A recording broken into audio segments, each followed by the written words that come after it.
A burglar caught in the act, and we've got the whole video and how that homeowner called police so quickly without even being at home. And this Hoosier, Cadet Mitchell Alexander Winey, killed as a truck overturns in floodwaters in Fort Hood, Texas, how he's being honored this week right here in Indiana. And while Donald Trump continues to defend his criticisms of a judge, Hillary Clinton and Bernie Sanders are still caught in their race for the Democratic nomination. We're looking ahead to a busy day of primaries tomorrow. Bright sunshine greeting us for our lunch hour. A beautiful day in progress. We do have shower chances today and 90s in the extended forecast. I'll have the details. Live from CBS4, your news at noon starts right now. And happy Monday, everybody. Thanks for joining us here on CBS4 News at noon. I'm Marianne Lyles, and Tim has the day off. But right now, police are looking for a burglar caught on camera while breaking in to a local pastor's home. You can see it right here in this video. The suspect pushes up the outside window and then crawls inside. This happened at a home in Fountain Square in downtown Indianapolis. Pastor Aaron Campbell says it all happened while he and his family were at church. Campbell says that he got a notification from the security company and watch the entire thing on his cell phone.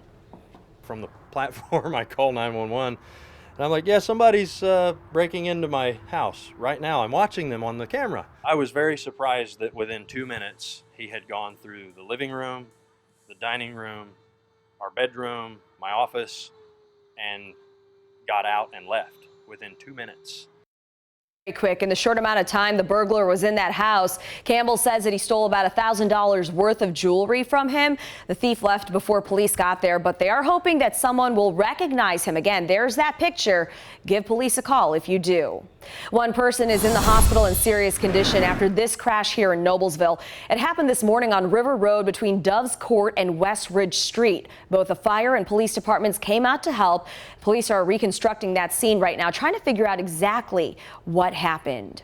Indianapolis Metro Police are looking into whether or not two early morning shootings are connected. The latest one happened on the northeast side near 52nd Place and Mark Lane. That was just after 5 this morning. But before that, a person was shot on Indy's east side. This is on Gladstone Avenue.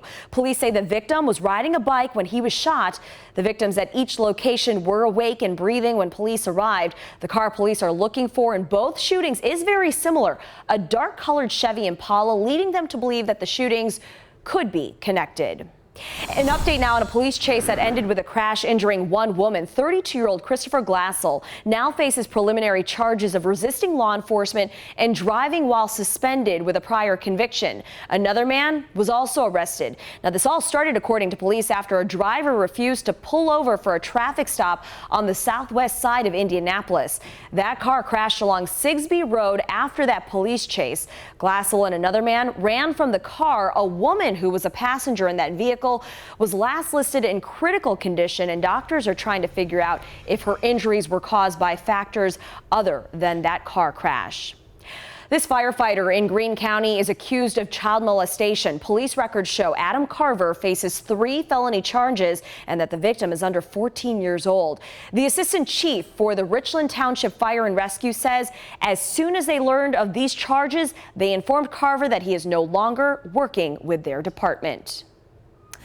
A hot start to your work week as we take a live look outside, and storms could pop up later today. So let's check in now with meteorologist Lindsay Riley. Yeah, we're not seeing those storms yet. A beautiful blue sky down in Fountain Square, but as the afternoon wears on, we could see a couple of those showers and storms begin to fire up. Most folks will stay dry today, and you can see all of Indiana is dry for the lunch hour. We're watching this area of low pressure spinning across the northern Great Lakes region, and some of that moisture could spin down into central Indiana. So that's going to be the catalyst for a potential storm today, mainly after 3 o'clock, but they will be pretty isolated. Another warm day. We're already breaking the 80-degree mark in Bloomington and Columbus, 76 out toward Lafayette, and 78 degrees in Muncie. And the humidity levels are much more comfortable, so that's pretty nice. And we'll have that for the next few days.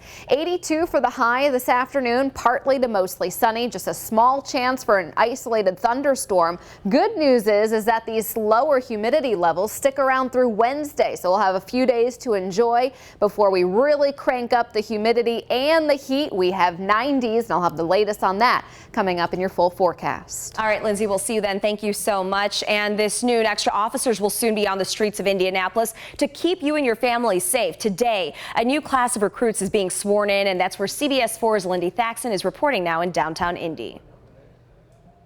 IMPD recruit class will be sworn in here at the City County building in about an hour and a half. It's 33 men and women, and a group that IMPD says is really an example of what they're trying to do, making sure IMPD is reflective of the community it serves.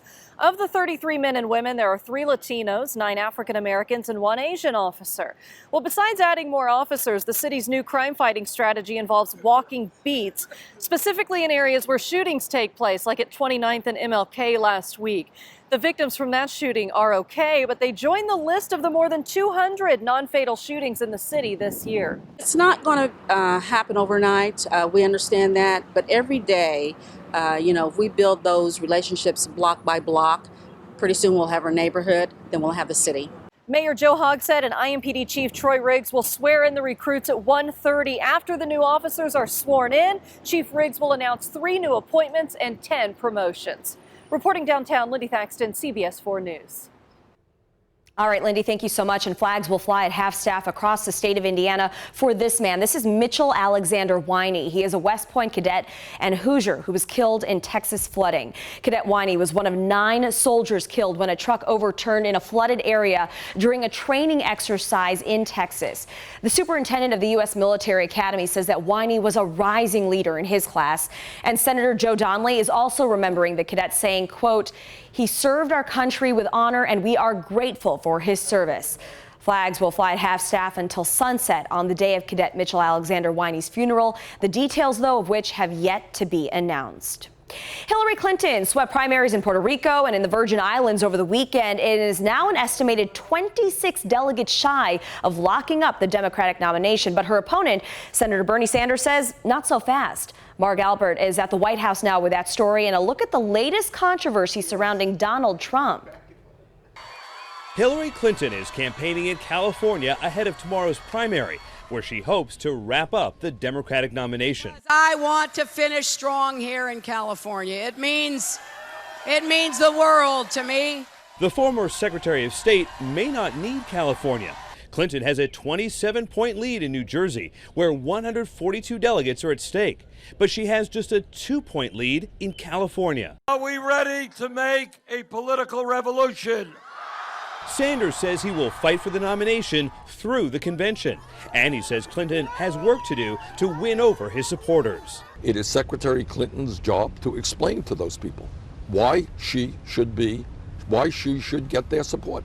On the Republican side, Trump is defending comments he made that the judge presiding over the Trump University lawsuit isn't fair because of his Mexican heritage. His Mexican parents have to do with him not ruling for you. He's a member of a club or society very strongly pro-Mexican, which is all fine. But I say he's got bias. I want to build a wall. But even Trump's supporters say he needs to back off those kinds of statements. I think he has a chance here to win by a huge margin if he can elevate the campaign to the big decisions that matter in the lives of the American people. Trump is gearing up for the general election. A new national political director was hired Sunday, and the campaign says it is working to beef up its communications team. Mark Albert, CBS News, the White House.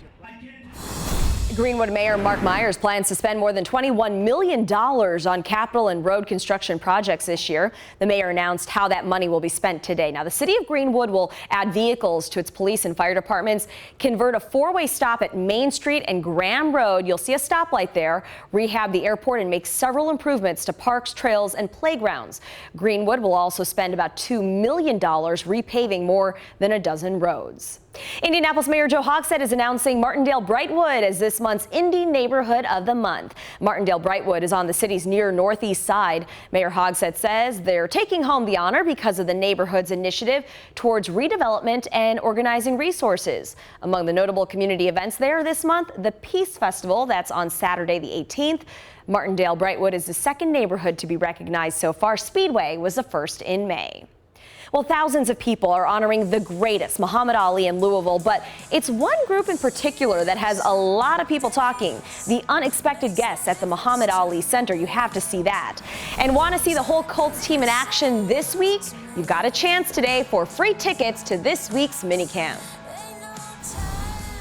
1 in 6 people are food insecure, yet we waste 40% of food. Staggering statistics. Central Indiana, those students are helping to feed the hungry by giving their own food. The operation to make sure that your child's unwanted meals go to the less fortunate. Another warm day in the works, but a big cool down in store for Tuesday and Wednesday. And then we will see the warmest days of the year so far, including 90s in the extended outlook. Your Weather Authority forecast is coming up shortly.